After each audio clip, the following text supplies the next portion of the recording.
good guest, Dnash, man. Thank you for being on the show, man. It really is an honor to sit down with you because you do so much in the community and you do so much for the culture in general. You know what I'm Right. saying? It'd be tough to just limit you to, you know what I'm saying, community Right. type things. You know what I'm saying? When you're doing things way broader than that. Yeah. You know what I'm saying? So I definitely appreciate you taking the time to sit with us. You know what I'm saying? No doubt. In the space we in, can you talk about that for a second? Well, agriculture, the store is very special to me. Not only was I was born and raised in Bronzeville, and I came in this shop maybe 4.5 years ago, probably 5 years ago, and I told a man named Milton, who is the owner of agriculture at 532 East 43rd Street here in Bronzeville. I told him, I was like, I'm gonna change the world. You know, I just felt like as a man that was part of the problem, now I'm one of the faces of the solution. And I messed it up, so I'm obligated to fix it up. Right. And so everything that I'm doing right now, believe it or not, I prayed and I fasted for a while I was incarcerated. So I'm a reflection of all those things, all those ideas, that time of 8 years being incarcerated.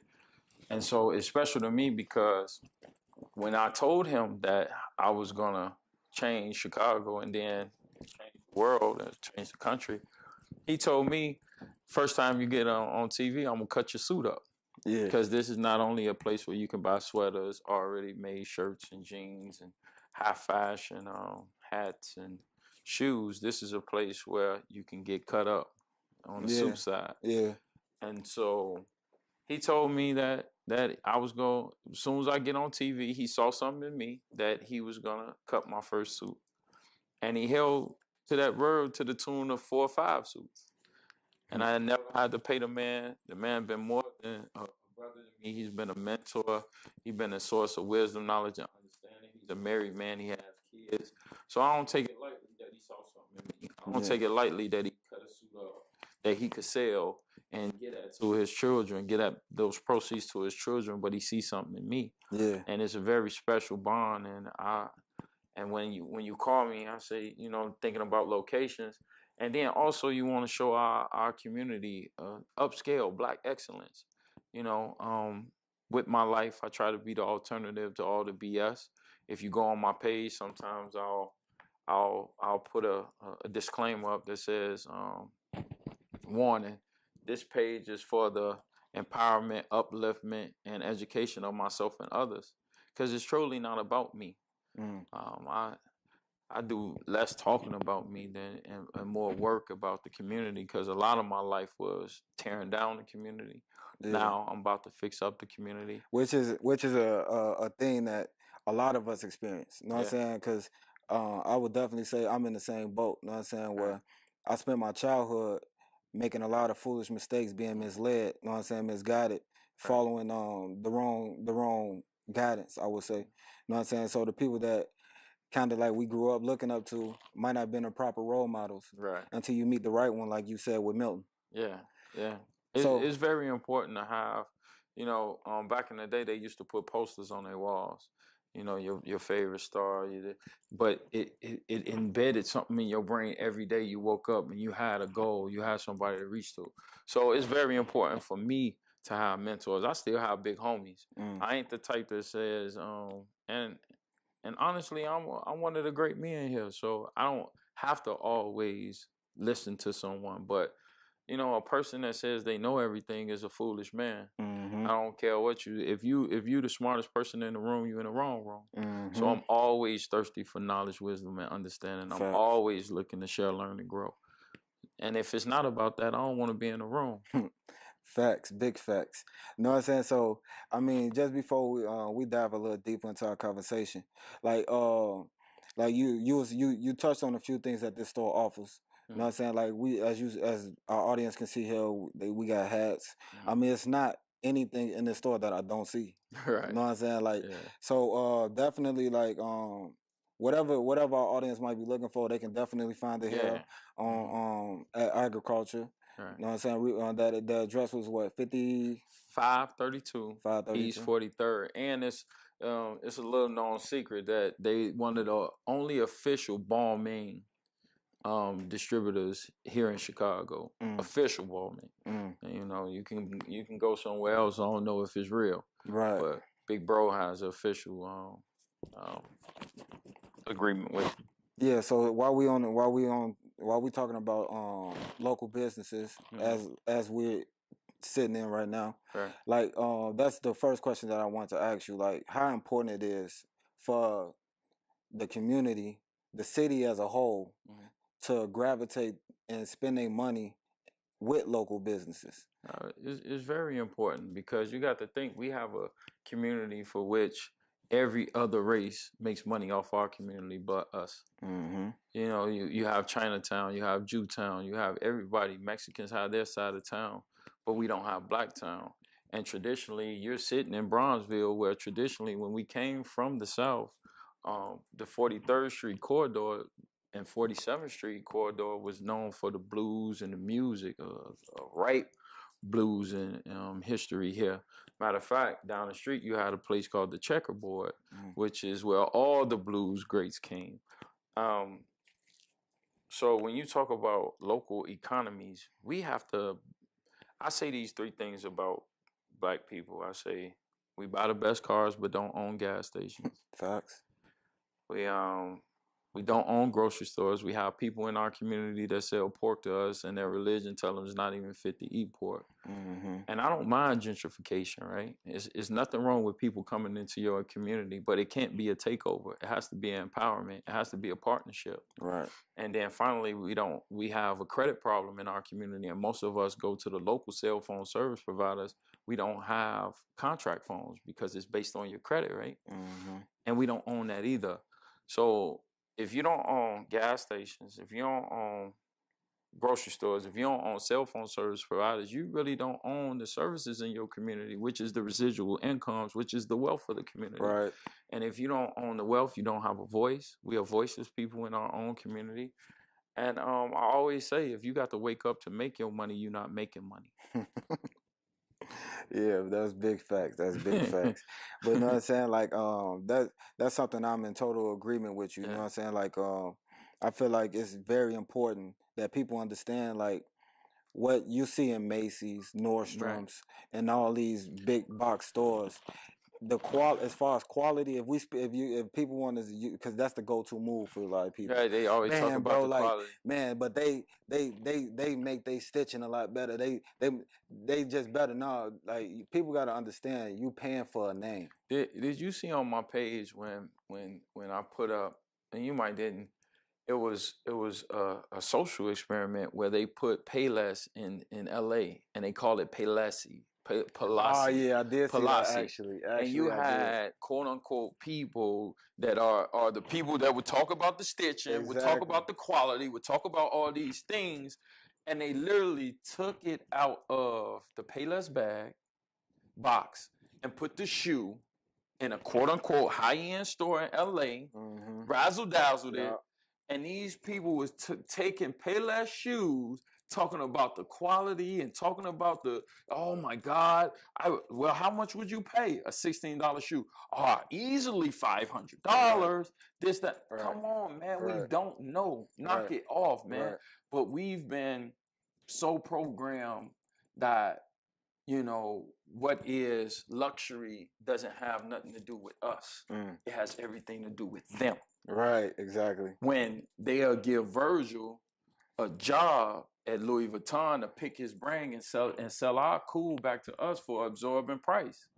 You know what I'm saying? So my whole thing is, you got to think, when I did the walk, right? And a lot of people miss this about when I did my welcome home party. First of all, I had like 26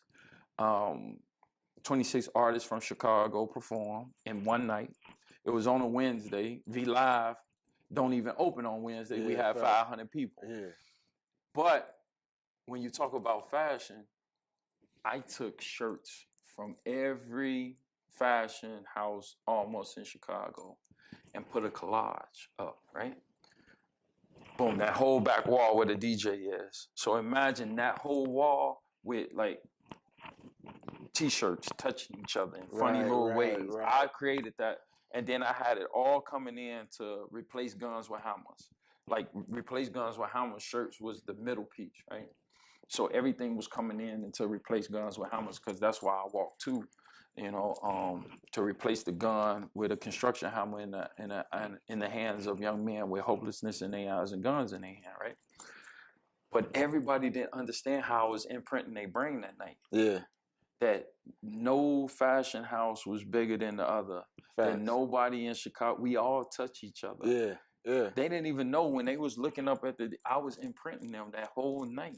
Yeah. And that's what big brands do. You come in a leather store, they got scents that spray out leather smells. They do these little things. They make you feel like without this, your quality of what you feel is luxury is not luxury. Exactly. Or they make you feel less than a man if you don't give your woman a diamond. Right. Because if you know, the greatest advertisement scheme in known to man was the diamond. Because before 1950s, we wasn't giving our women diamonds. So look it up. Yeah. It's something. It's something to think about. Yeah, definitely something to Google when you get after watching this. You know what I'm saying? Definitely look that part up. Yeah, because when you go to an advertisement, when you go to an advertisement agency, advertisement school, one of the biggest and best known advertisements was how De Beers, which is the conglomerate of diamonds, really planted that seed and made Hollywood, and then it made sure the man, at one point, if you didn't buy a woman a diamond worth 2 of your paychecks or 2 months worth of wages, then you not you ain't get a big enough diamond. Right. The thing, diamonds are forever. Every kiss began with K. So forth and so on. But you can't lose yourself in things. Right, materials. For me, people are priceless. If I had a Rolls Royce truck, right now, I'd give it to you and tell you, look, man, do what you want, have fun, enjoy yourself. Man, if something happened, bro, just make sure you okay. Right. Man, this car or whatever is covered by insurance. So how do we get to the point where we start breaking this programming that social media and TV has us adjusted to at this point? Because you got so many people, and a lot of our youth is feeling like if they not going to school with Supreme on, if they not wearing bait, Off-White, you know what I'm saying? They not socially equal with their partners who might have that.